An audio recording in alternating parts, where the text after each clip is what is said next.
सत श्री अकाल जी।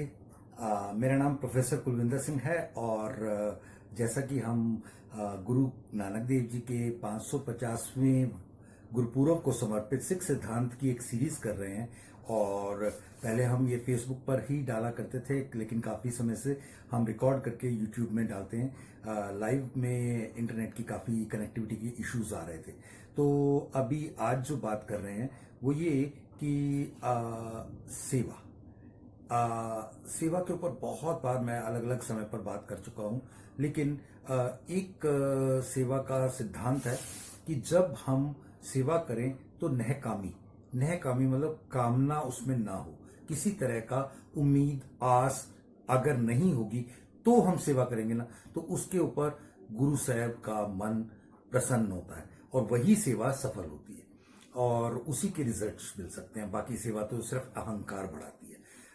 इन दिनों में बहुत सारी संस्थाएं जो कहते हैं कि कुछ लाख संस्थाएं हैं एनजीओज के नाम पर जो गवर्नमेंट से एड भी लेती हैं, आज कोई नजर नहीं आ रही कहीं पे भी। मैं हो सकता हूँ कहीं ना कहीं गलत भी हूँ, कोई कहीं ना कहीं हूँ भी, कुछ काम कर रही हूँ, लेकिन मुख्यतः जो गैर संस्थाओं से जुड़े हुए सिख समाज के लोग हैं वही इस काम को अपने जिम्मे लेके कर रहे हैं। दूसरा ये कि सभी को बिना किसी भेदभाव के विदकरे के एक इंसान मानव मनुष्य मानना, ये बहुत बड़ा थंब रूल है। और तीसरा, पुरस्कार या सरकारी कोई भी किसी तरीके के क्राइटेरिया का आस उम्मीद किसी तरह से नहीं।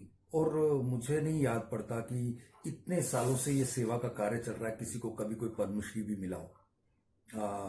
लेकिन हमें कोई ऐसा सरकार ही रिकॉग्नाइज करेगी तो मिले तो होगा, ऐसी उम्मीद है ही नहीं। ये गुरु साहब ने पहले ही सिखाया कि समय के राजा का एक अलग चलन रहेगा, उसके आपको कोई लेना देना, आपका करेक्टर एक अलग चीज है, उससे आपको लेना देना। तीसरी अंतिम बात, सिखों पर जोक करना बहुत आसान है और सिखों जैसा बनना काफी मुश्किल है। ये काफी व्हाट्सएप पे घूम रहा था, तो मैंने कहा कि इसका जिक्र भी एक बार कर लें कि सिख असल में कोई एक अलग धर्म, जाति, प्रथा या कुछ वर्ण नहीं है।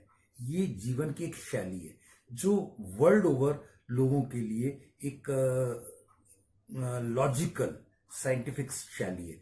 इसे अपनाकर हम अपने आप को और बेटर और बेहतरीन कर सकते हैं। और इसमें एक छोटी सी बात अभी जो पिछले दिनों आ रही थी, राजस्थान, गुजरात, खास करके बिहार, यूपी में कुछ हिस्से, बहुत सारे सिख ट्रक ड्राइवर वहां फंसे हुए हैं जो कभी अपने ट्रक लेके वहां सेवाएं दे रहे थे और लॉकडाउन हो गया, वहीं पे फंसे रह गए। अब समय बीतने के साथ साथ उनके पैसे भी खत्म हो गए और होटल ढाबे तो वैसे ही पहले से ही बंद थे। उनके पास कुछ खाने का इंतजाम बहुत था नहीं, बिल्कुल ही नहीं था। तो किसी एक जगह से कोई एक संस्था हाथ खड़ी करके ये कह दे कि हमने वहां उनकी मदद की है। अगर कहीं कोई दूर नजदीक कोई गुरुद्वारा या कोई ऐसी चीज हो और उन्होंने कुछ मदद की हो तो शायद मेरी ज्ञात में नहीं है, लेकिन वहां ऐसा वो कदम उठाए जाने चाहिए थे, उठाए जा सकते थे।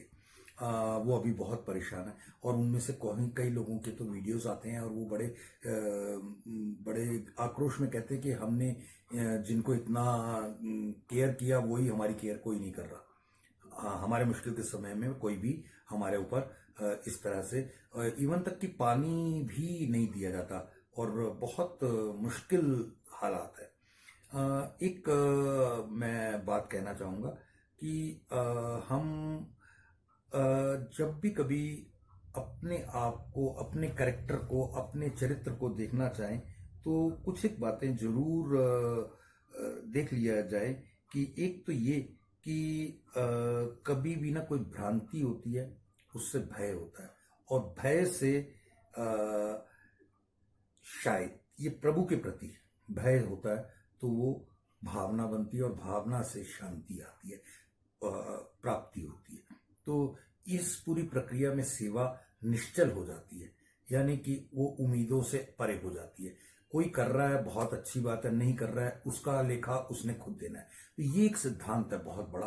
तो इस सिद्धांत से बिना विचलित हुए लगातार सिख समाज सेवा कर रहा है, और ये एक बहुत ही बेहतरीन सोच है, और मैं समझता हूँ ये सोच पूरे विश्व भर को लेनी ही चाहिए। Thank you. वाहिगुरू जी का खालसा, वाहिगुरू जी की फतेह।